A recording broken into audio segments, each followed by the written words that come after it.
At narito na naman ang mainit na balita mula sa mundo ng politika. Isang malupit na insidente ang kumalat sa bansa matapos na madakip ng mga otoridad ang isang tauhan ni President Coutinho Norte Jr. sa pagkakaroon ng iligal na armas. Ang insidenteng ito ay nagdulot ng mga tanong ukol sa seguridad at posibleng koneksyon ng nasabing tauhan sa mga operasyon ng gobyerno. Ano nga ba ang kasunod ng hakbang ng mga otoridad at ano ang reaksyon ng palasyo? Ayon sa mga ulat, nahuli ang tauhan ni President Marcos sa isang operasyon na isinagawa ng mga pulis at militar sa isang bayan sa Luzon. Sa kanilang pagsalakay, na-recover ang ilang kalibre ng baril at ilang mga bala na itinuturing na iligal. Hindi pa pinangalanan ng suspect, ngunit inuulat na siya ay may posisyon sa loob ng Malacanang. Ayon sa mga otoridad, posibleng may koneksyon ng suspect sa ilang operasyon na may kinalaman sa seguridad ng bansa, kaya't nagsasagawa sila ngayon ng malalimang investigasyon. Dahil sa pagiging isang tauhan ng Pangulo, agad na naging mainit ang issue. Inaalam ngayon ng mga otoridad kung ang armas na na-recover ay ginamit sa mga iligal na aktibidad o may kaugnayan sa iba pang mga operasyon. Ang insidenteng ito ay nagbigay daan sa mga spekulasyon tungkol sa posibleng pananagutan ng tauhan na ito sa gobyerno at kung paano nito maaaring makaapekto ang imahe ng administrasyon ni Coutinho ng Norte. Habang isinasagawa ang investigasyon, nagbigay naman ng pahayag ang Malacanang ukol sa insidente. Sa isang press briefing, sinabi ng tagapagsalita ng Pangulo na ang Malacanang ay nakikipagtulungan sa mga otoridad at tiniyak na walang sinuman anuman ang kanilang posisyon ang makakalusot sa batas. Binanggit din na ang insidente ay hindi nakakaapekto sa operasyon ng gobyerno at nananatiling nakatutok ang administrasyon sa pagsugpo ng kriminalidad sa bansa. Sa kabilang banda, nagbigay ng reaksyon ng mga grupo ng oposisyon na nagsabing ang insidente ay isang patunay ng patuloy na problema sa kontrol at pamamahala sa mga tauhan ng gobyerno. Ayon sa mga ito, ang pagkakaroon ng iligal na armas ay hindi dapat na pinapalampas lalo pat ito'y may kaugnayan sa mga opisyal ng gobyerno. Hiniling nila na magsagawa ng malaliman na pagsusuri sa lahat ng mga tauhan ng administrasyon upang matiyak ang kaligtasan at integridad ng gobyerno. Samantala, patuloy pa ang mga otoridad sa kanilang investigasyon upang matukoy ang buong detalye ng insidente at kung paano ito nakakaapekto sa seguridad ng bansa. Habang tumataas ang mga tanong, hindi pa rin malinaw kung anong magiging epekto nito sa administrasyon ni President Marcos. Ang mga susunod na araw ay magpapakita kung paano ito maaapektuhan ng pananaw ng publiko sa mga operasyon ng gobyerno. At yan nga ang mga balitang ating pagkakatutukan, at kung bago ka pa lamang sa aking channel ay huwag kakalimutang mag-like, share and subscribe para updated ka sa aming mga bagong balita dito sa Tatak Pinas.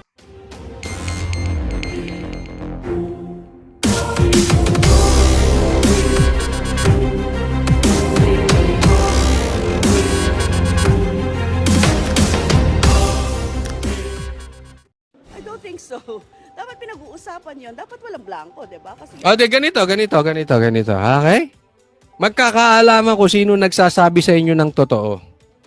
'Di ba? Sige nga, kaya nyo ba ang kontrahin? Ba't hindi nyo ngayon makontra ang administrasyong Marcos? Wala ba silang maling ginagawa?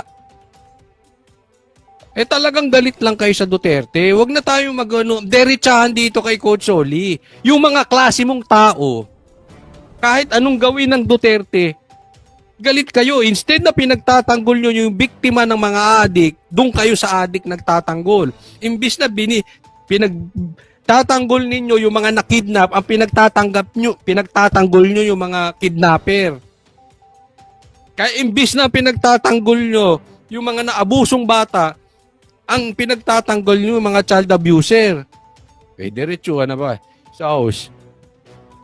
naman yung controversial yan ngayon. But anyway, we will look into it. Pag-aralan din namin sa Makabayan kung ano yung mga ito na binabanggit. Yan kaya sabi ko sa inyo eh. O sabi mo, you will look into it. Hamon ko sa inyo. Ito, maliwanag, hamon ko sa inyo. Ang dami nyong iniimbestigahan. Tapos, kinokontra nyo ang sinabi ni PRRD. Ipatawag nyo si PRRD ang iimbestigahan yung tungkol dyan sa blank items na yan. Sabihin ninyo, fake news si PRRD. Sige, patawag nyo sa kamera. Nang harap-harap kayo magkaalaman. Nauna ng tinawag na fake news ng Malacanang ang paratang ni Duterte. Depensa ng kampo ng dating Pangulo, legal na opinion lang ito ni Duterte. Nagbabalita mula sa... No, ito, puntahan natin itong next topic para madiinan natin kasi matindi itong usaping ito. So, didiinan po natin yan. Oh, eto, pakinggan natin si Bangag. Ay, si Marcos. Oh, pakinggan natin itong Bangag na Marcos. Ay, si BBM. Kasinungalingan, yan pong banat ni Pangulong Bongbong Marcos tungkol sa alegasyon ni dating Pangulong Duterte na may mga blanco umano sa 2025 national budget. Nasa frontline na balitang yan, Maricel Halil. Page SP 11. Sa mga dokumentong ito ng Bicameral Committee tungkol sa 2025 national budget, marami raw pagkukulang na nakita si Davao City 3rd District Representative Isidro Ungab. Meron daw 13 item na blanco kabilang ang alokasyon para sa seed buffer stocking program ng Department of Agriculture. Ano naman kung blanco? Paliwanag ni Ungab. Bakit pinirmahan ng members? Ayan, yan ang mga pumirma. Oh. Bakit pinirmahan ng mga members kung blanco? Ito yung nakanda dyan na pinapakita ng News 5. Senator Grace po, Cynthia Villar, si Bato, tinan mo hindi pumirma. Saldi ko! Ikaw na naman! Pumirma. Kimbo! Ayan, alam naman natin eh. Oh. Gonzales! So the House Suarez, pumirma. Gatchalian, pumirma. Yan, oh, nakalagay naman eh, di ba? Oh, baka itanggi nyo pa. Dalipe, pumirma. and the Senate. Oh. Sino yung hindi pumirma? Saglit. Ah. Di ba? May mga hindi pumirma yan. Oh. Si Bato, si Pia Cayetano, So, hindi pumirma. Oh, di ba? House and the Senate. Bongo, hindi. Loren Legarda, hindi. Ratified defective BICAM report. Para raw blankong tseke ang BICAM report na pwedeng lagyan ng kahit magkanong halaga ni Numan. Isinawalat yan ni Ungab sa video mula sa YouTube channel ni Davao City Mayor Baste Duterte. Kasama ng mambabata sina dating Executive Secretary Attorney Vic Rodriguez at dating Pangulong Rodrigo Duterte. Si Digong napareact sa sinabi ni Ungab. Kung may mga blanco yan lumusot, that is not a valid legislation. Kung sino man ang ano niyan, they have to give us the explanation. Sabi niya, kung sino man ang umano niyan, they have to give me an explanation. Kung sino man, definitely may blanco. Hindi naman sinabi ni PRRD na si Marcos. Yan ang pagkakaunawa ko dito at yan ang pagkakaintindi ko doon sa napanood kong video o live nitong sila PRRD. You can all go to jail for that. Buwelta naman dyan ni Pangulong Bongbong Marcos. He's lying. He's a president. He knows that you cannot pass a GAA without with a blank. He's lying. Ayan, teka muna. Doon muna tayo. He is lying. Hindi niya daw pwede magpasa na GAA na walang kasi ito yung na-explain na kanina doon sa aming kahapon. Doon sa aming Banateros program sa SMNI.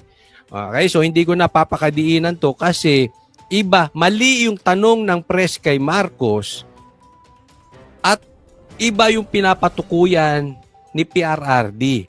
Ang sinasabi ngayon ni Marcos, GAA. At ang parang lumalabas, ang binabanggit ni PRRD ay yung patungkol sa BICAM na blanco. Oh. But in any case, kung ano man yan, ito ang sa akin dyan. May anomalya eh. Ang sabi nga ni PRRD, kung sa opisina ko nangyari yan, may malilintikan. Hindi ko na maalala kung ano yung binanggit niyang kung babarilin niya, sasampalin niya, sasaksakin niya, hindi ko na maalala yung ginamit niya. Pero sabi niya, ang pagkakaalala ko, may malilintikan o may babarilin niya. Ibig sabihin, may nag-try na mag-hocus-focus, sinubukan makalusot yan. Sinubukan makalusot kung saan man yan. Si Marcos man, si Tamba man, or yung mga alipores, merong problema. Marcos, yun ang dapat mong tingnan. Hindi kung ikaw or kung sino man. Kaya nga sabi ni PRRD, kung sa opisina ko yan, may malilintikan. Dito mo ipakita yung angas mo, BBM. Dahil gaya ng sabi ko kanina, kung may usok, may sunog. At hindi ito usok na maliit. We are talking here about billions or trillions of pesos dahil budget to ng buong Pilipinas na naghihikahos at ang Pilipino na maraming pulubi, maraming gutom. We are talking here of the money of the Filipino people. This is big. Malaki yung sunog nito, ang usok nito kasing taas ng building. It means malaking sunog to. May problema tayo. Huwag na natin puntahan kung lying or hindi lying. Ang point, meron kang dapat kastiguhin, Marcos. Yun ang responsibilidad mo. Bakit may blanco? 'Di ba? Yun lang ang sa akin eh. Totoo bang may blanco? Yun ang una mong sagutin. Totoo bang may blanco? Kung may blanco, bakit may blanco? At kung may blanco, dapat meron kang disiplinahin. Ang layo nung sagot ni ano eh. Ang layo. Hindi, wag na natin ano yun. Panuorin nyo sa SMNI. Niligaw yung usapin dito. Alam mo kung ako nga, yun ang sinasabi ko. Dapat magdebate kayo ni PRRD kasi your words against his words. Ang tanong, Marcos, ikaw ba willing willing ka? Takot ka nga makipagdebate eh. 'Di ba? Pasalamat ka nga kay Attorney Vic dahil hindi ka naka-attend ng debate noon presidential election. Kasi kung naka-attend ka ng debate noon, hindi ka sana naging presidente. Paglalaruan ka ng mga kalaban mo ron. Mahilig ka lang magganyan eh. Yung statement, maglalabas lang siya. Hindi siya yung sanay nung talagang open na tanungan. Yung ginagawa ni PRRD, dito ako, nakaupo, andyan kayo, magtanong kayo, fire, shoot the questions. Yan ito. Isang tanong, hindi ko pa nga alam kung finifeed niya yung media eh. Imbitahin mo SMNI dyan, tanungin ka. Upo ka, magtatanungan yung media. Gusto mo, imbitahin mo kami, magtatanong kami sa'yo. Sanay ka lang yung mga paganyan. Paisa-isang tanong eh. Magre-release ka ng statement na baka posibleng. Ako, naniniwala ako ha. Pero hindi kita pinagbibintangan. Pero ako paniwala ako, feed mo pa nga yung mga media nagtatanong eh. Ba't hindi kayo magdebate? Bakit hindi kayo magharap ni PRRD? Pag-usapan nyo, kasi Marcos, hindi ito biro.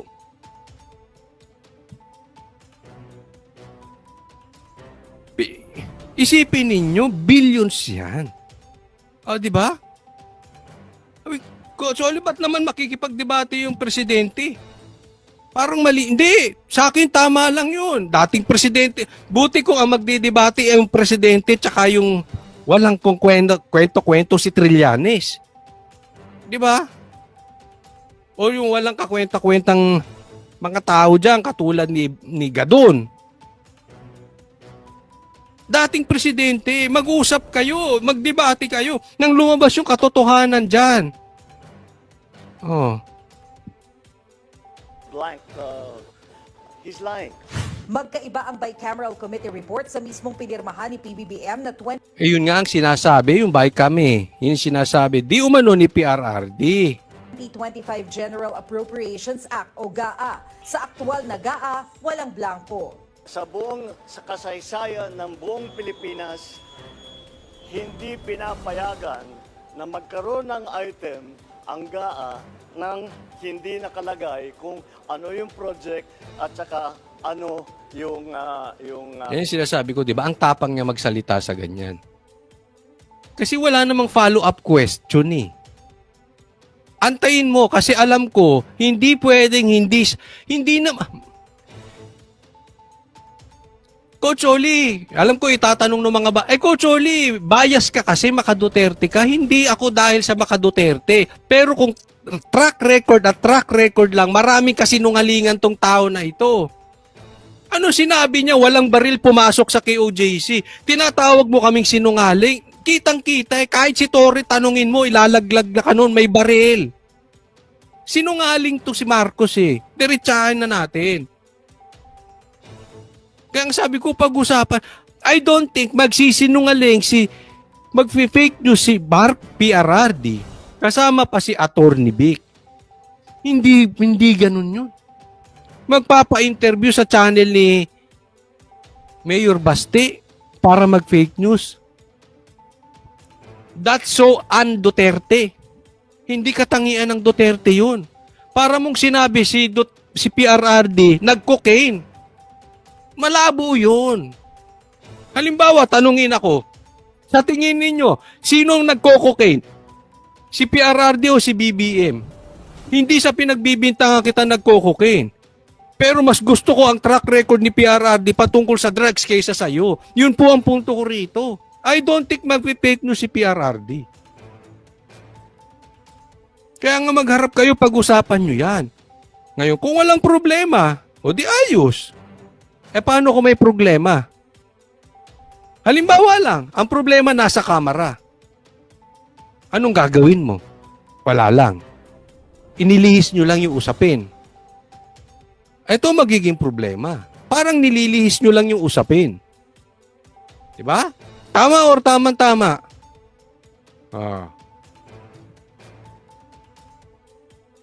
Ang laki nung usapin. Hamon ko nga eh. Ulitin ko. Hamon ko sa Quadcom. Ang laki ng usapin na yan. Budgetan yan. Sabi nyo, fake news si PRRD. Patawag nyo. Patawag nyo sa kamera. Hamunin ko. Hamunin natin sila. Patawag nyo sa kamera si PRRD. Imbestigahan yan. Nang isiwalat ni PRRD yung mga kalokohan ninyo. Diba? Gastos, ano yung pondo. So, it's a lie. Maging ang Department of Budget and Management giniit na ang pinakita sa video ni Ungab ay pawang BICAM report lang at hindi ang GAA. Sa ilalim ng 1987 Constitution, pero kung BICAM nga lang, bakit may blanco sa BICAM? Tama ba yun o mali? Doon natin pagdebatihan at simula ng usapin, magdebate to si Marcos saka si BPRRD. General Appropriations Bill ang sinusumite sa Pangulo para pirmahan at hindi ang BICAM report. Naunang tinawag na fake news ni Executive Secretary Lucas Bersamin ang paratang ni Digong. Siyempre, ESK. Diba? Kaya ngayon dating ES, si Attorney Vic, hindi kursunada ni Lisa. Okay, diretsahin na natin. Sino nagpanalo? Kay Marcos, si Attorney Vic, trinidor nyo. Kasi si Attorney Vic, maninindigan sa tama. Sana ganun lahat ng ES, no? So raw ito at maituturing na kriminal. Depensa naman ni dating Chief Presidential Legal Counsel Salvador Panelo, legal na opinion lamang ang sinabi ni Digong. Sakaling totoo raw ang akusasyon ni Ungab na may irregularidad nga sa 2025 na. Yan, no? Legal opinion lang yung binigay ni PRRD. At ngayon, kung totoo yung sinasabi ni Ungab, may dapat managot. Yun ang dapat sinagot ni BBM. Ano ba sinagot niya? Hindi totoo yung sinabi ni Ungab. Kaya kasinungalingan yung kay PRRD. Or, totoo yung sinabi ni Ungab pero mali doon si PRRD. Pero dapat iimbestigahan ko bakit may blank na budget doon. Bakit may blanco ron? Hindi dapat yun. At sisiguraduhin ko tong opisina ko kakastiguhin. Walang ganun eh. Sabi nga ng mga usapin, napansin niyo, walang giniwang threat si Marcos doon sa mga tiwali. Dyan sa Kongreso, mag-ayos kayo, kung hindi malilintigan kayo. Kayo dyan mga pulis. Nakita nyo yung difference niya kay PRRD. Kayo mga adik dyan na pulis, sabi ni PRRD, lulutang kayo sa dagat. O di ba? Kung kayo ay mag-aano ng mga adik, mga ganun bang klaseng warning? Ibig ko sabihin, alam nung tao ng Office of the President kakastiguhin kung may mali. Doon nagkukulang si BBM eh. Yun ang sinasabi natin dito. National budget. Nagbabalita mula sa frontline. Kaya nga ibang-iba eh. But again, sabi ko nga magde-develop pa tong story na ito. Dahil nung binalita natin to, sabi ko breaking news. And ito, again, it's impossible na hindi sasagot dito si PRRD. Okay? At si Attorney Vic. No? Antayin natin yung specific, yung down to the details, pinakamaliit na detalye, sasagutin nila yan. Mga abogado yan eh. Hindi yan yung magbibigay ng statement na papatutsada na bangag ka, tapos parang si Marcos sasagot lang na fentanyl. Diba? Nakikita nyo kung paano sumagot si Marcos. Laging hiwalay sa totoong nangyayari sa ground. Teka muna, merong bintang sa yung bangag ka eh. Instead na sinagot mo, hindi ako bangag. Ano sagot mo? Fentanyl. Merong blank eh. Sana sinagot mo, may blank ba o walang blank? Niligtas mo lang na naman yung sarili mo eh. Hindi ka naman sumasagot sa totoong problema. Kasi, alam mo, ang sa akin ito. Yung detalye, bahala kayo dyan mga politicians. Sa aming mahihirap, anong epekto niyan sa amin sa ilalim? Halimbawa, sasabihin ni PRRD bangag ka. Ayusin mo yan. Sasabihin mo fentanyl si PRRD. Wala kaming pakialam kung nagpe-fentanyl si PRRD. Ang pakialam namin, yung presidente ba namin bangag kasi na apektado kami sa ilalim. Kung nagpe-fentanyl si PRRD, bahala na siya sa buhay niya. Kasi wala na siyang effect sa pamumuhay naming mga Pilipino kung nagfentanyl siya eh. Pero kung bangag ang presidente, may epekto. Halimbawa, sabihin ni PRRD, Marcos, grabe ang smuggling sa bigas ngayon kaya mataas ang presyo. Sabihin ni Marcos, ipahuhuli ko ang mga smuggler. At ikaw, PRRD, sinungaling ka. Dahil ako ay hindi smuggler. Halimbawa, sinabi ni PRRD, ikaw ang utak ng mga smuggling. Hindi ako smuggler ng bigas. Hindi, wala kaming pakialam dun sa detalye yung dalawa. Ang pakialam naming mga Pilipino ay epekto sa amin. Totoo ba? Kaya mataas ang presyo ng bigas ay may smuggling. Yun ang gusto naming marinig sa presidente. Kasi yun ang may epekto sa amin eh. Ang gusto naming marinig.